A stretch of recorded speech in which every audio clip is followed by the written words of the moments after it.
next fly that I'm going to tie is called the DB Booger, originated by Dennis Brown. And this particular color combination he calls the French Maid. The tail is black marabou with a little bit of crystal flash, mixed crystal flash over the top. And the body are glass beads, extra large, 4 of which are the diamond and 1 scarlet at the head. The hackle is black chickaboo hackle at the back, and then in between the 4 silver beads, and then 2 white hackles at the front. The hook is an Aberdeen style hook by Daiichi, and I also have a monofilament weed guard on here, which makes it really nice for fishing heavily vegetated or heavily guarded areas with logs and debris and things like that. So hopefully you won't stick your fly down the bottom and lose it. And this hook size is about a 2/0. And again, this is one version and it'll work and it's a great fly. But don't hesitate to try other colors combinations. Okay, so let's break this one down step by step. Okay, so I'm going to thread my beads onto the hook. I'm going to use the extra large scarlet bead as my lead bead and put that one on first, followed by 4 of these extra large diamond hooks.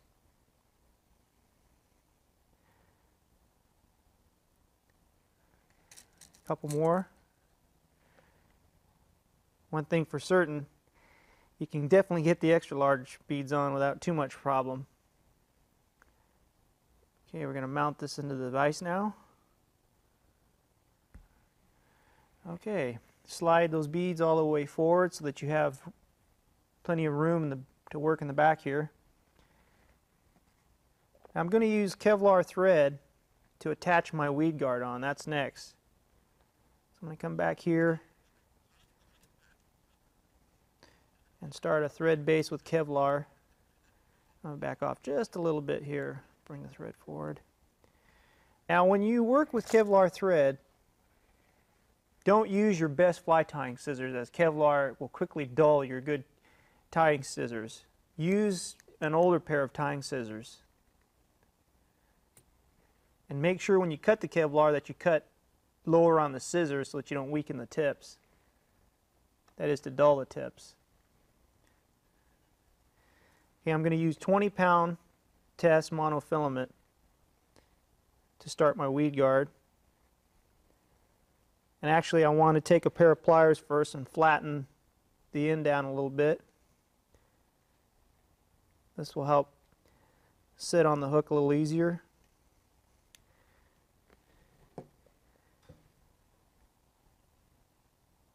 Okay, catch that down. Now just wrap it right on over the hook. Got it caught on part of that thread base. I'm going to follow this down. Roll this over a little bit to make sure I can get it on there.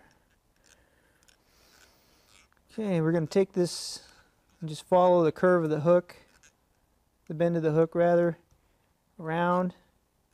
I want to go fairly, almost halfway, just so it keeps the monofilament in the right direction. Bring the thread back up and just attach the mono off on the materials clip and whip finish the Kevlar thread.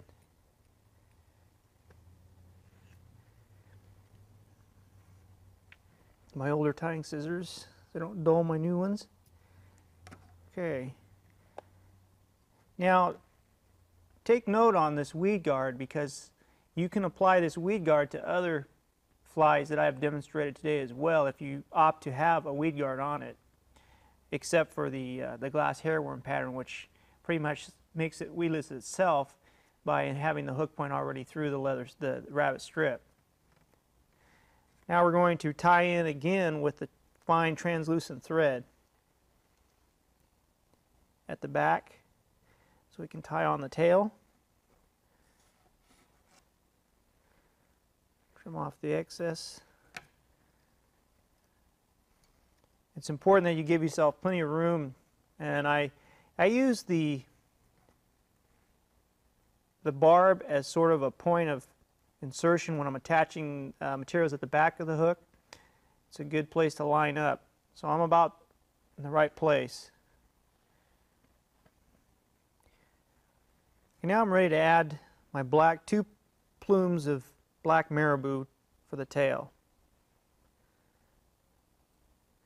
I'm just going to bring them together and rake the fibers forward.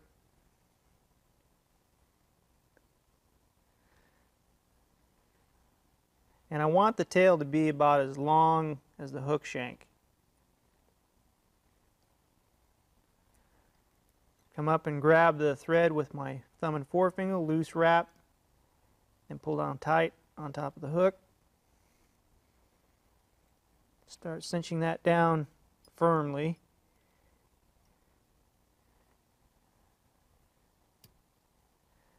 Okay, now we can trim off those heavy stems.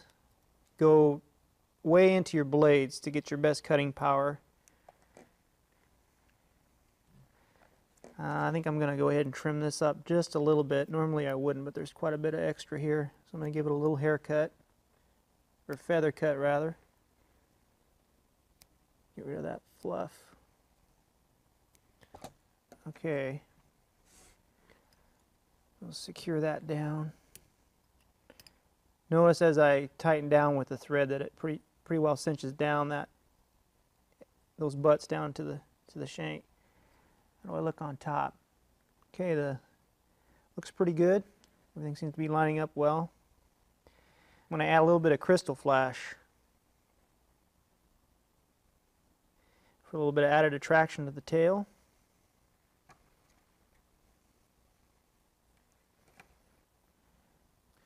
I'm going to fold it over and use a double amount.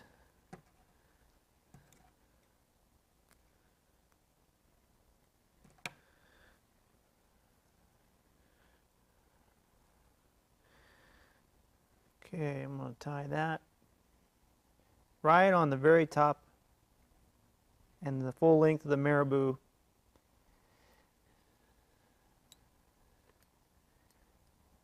Okay, cinch that down. Cut off the excess.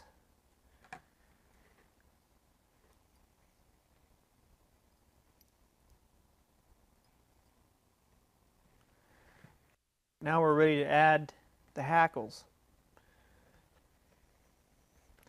Okay, now I'm going to select one feather to tie over those butts of the tail.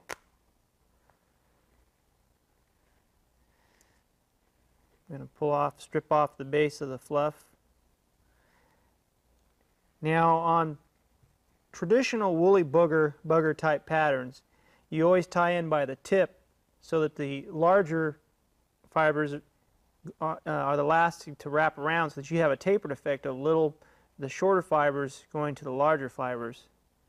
So I'm going to do the same with the feathers on this DB booger. I'm just going to rake back the tip so I have a tie-in point right about here.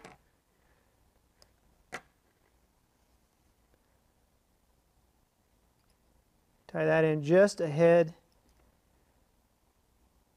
of my crystal flash fibers. Wrap in the tip and trim off the excess. And I'm going to palmer the fibers around.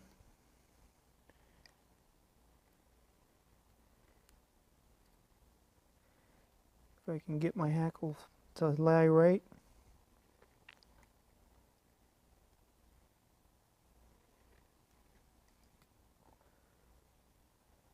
Okay.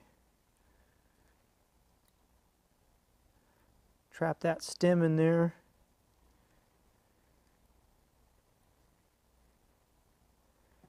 Cut off the stem butt, the heavy portion. Now pull these fibers back again and wrap a couple more times. And push one bead back. Now, here's the beauty of the translucent thread.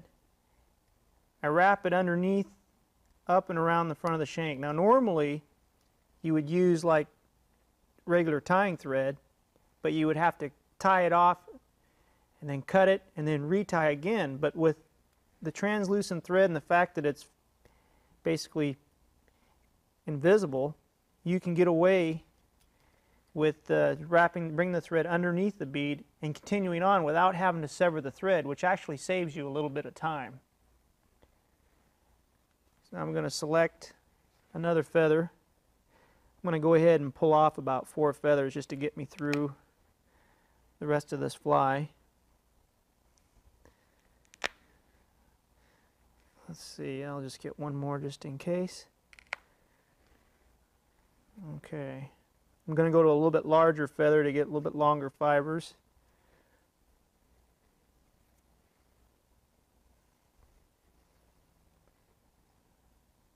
Tie in the tip.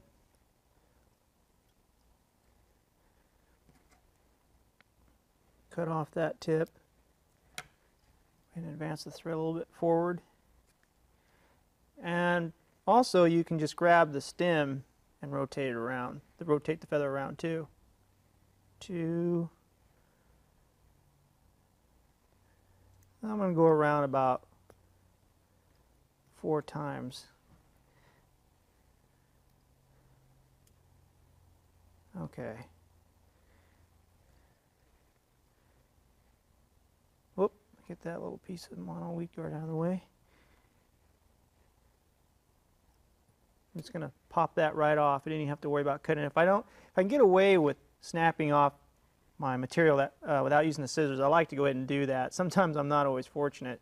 Push the bead back so that the fibers are tightly against the other bead. As you can see, it really erects the fibers outward. Again, bring the thread forward and make those wraps secure, tied firmly.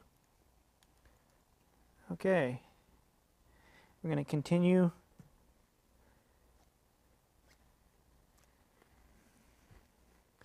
to advance forward doing the same step.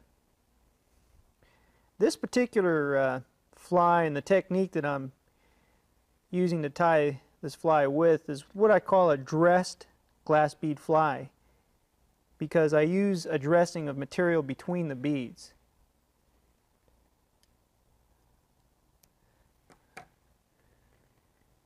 Okay, wrap that around a few times. I want to try to keep the shiny side of the feather forward, such as the general way of tying a wet fly feather in. Pop. Push the bead back. See what that did? Watch those fibers. See how that just opens them right up? That's what we want to do. They're going to pulsate. When you strip this fly, they're going to flatten and then they're going to spring back when you pause. And boy, that movement, that's what's critical to really getting those fish to strike. Okay. One more black hackle and then we can change color. Okay, I'll go ahead and use this last one I have here in front of me.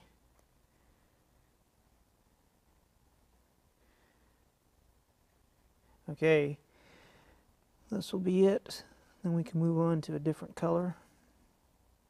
This is pretty easy. It's a little bit time consuming, but I think the time that you put into this fly is actually worth it, because it's a great catching fly. This is pattern works well on if I had to have only one fly, it would be the booger. Now this is a suggestive type fly pattern. Now, okay, I'm not going to take a chance on busting this whole feather because it didn't break as easy, so I'm just going to cut it off instead. pull those fibers back. And as I was saying, this is a suggestive pattern that can imitate a lot of different aquatic prey items: leeches, crayfish, a large stonefly, bait fish. So it can be used for a lot of different things. Okay, now we're ready to add the last two hackles to the fly, which are going to be white. I'm going to select a nice long webby saddle hackle. I'm going to trim off the extra fluff at the base. Get something to work with.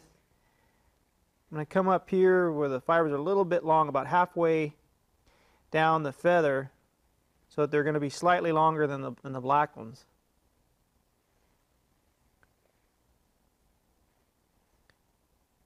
Insert the tip separation point right underneath and above the thread, and catch the thread right over the top of the hackle. Secure that into place. Go ahead and trim that off.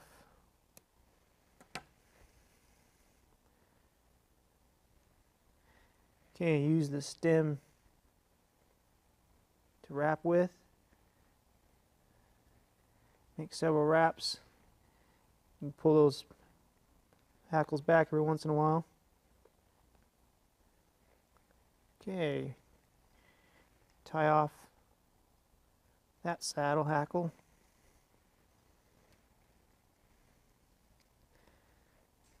Ready to separate that off. Push the red bead back. Nice and flush. I'm going to bring the thread forward underneath the bead and around the hook shank, and make some quick tight wraps on there. And add the rest of the feather. Now I got to start off a little bit of the tip here, so I'm going to kind of bring a few of these fibers forward and rake back the other ones, so I have something to grab onto.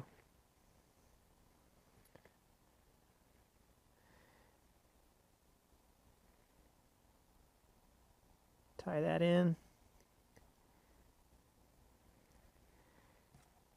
Trim off that excess hackle. Okay, and we'll wrap that.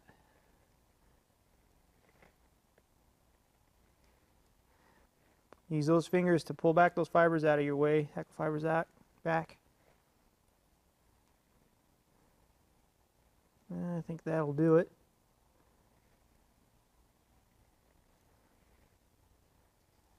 Finish tying that off.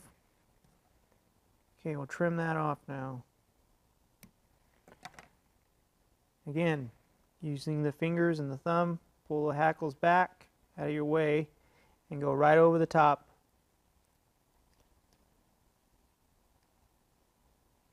And go wrap back on them. Now you see that the hackles are pointed back towards the end of the fly.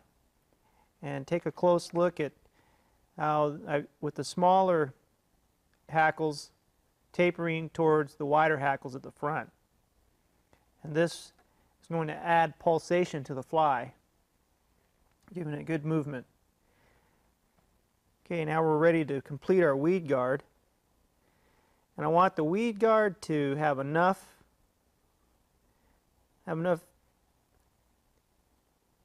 sag in it so it's below the hook point. I'm going to measure off roughly what I'm going to need, because I'm going to run this, I'm going to cut it short and then run it through the eye, so I'm going to measure out about that far. Trim that off. And with my pliers, I'm going to flatten the monofilament at the end so that I can get a nice finish at the head of the fly. Okay, bring this into the monofilament up through the eye of the hook and pull on it. and secure it with the thread. Okay, you can do a couple of loose turns just to get the mono seated in there. Okay, so if you can look here and see that I still have a little bit of sag below the hook point. That's about right. Now I want to secure that firmly and pull back the tip of the monofilament from the weed guard and secure that down now. And before I get too carried away, I don't want to let me back off because I got to cut off that butt a little bit. It's buried into my hackles. Okay. Okay, now we can go ahead and cinch that down nice and taut.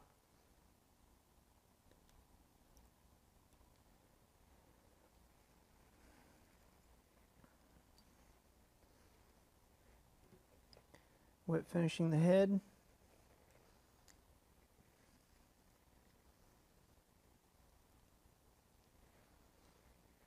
Okay, we're ready to take this fly to the nearest bass pond and give it a whirl. See the red bead peeking through the white hackle?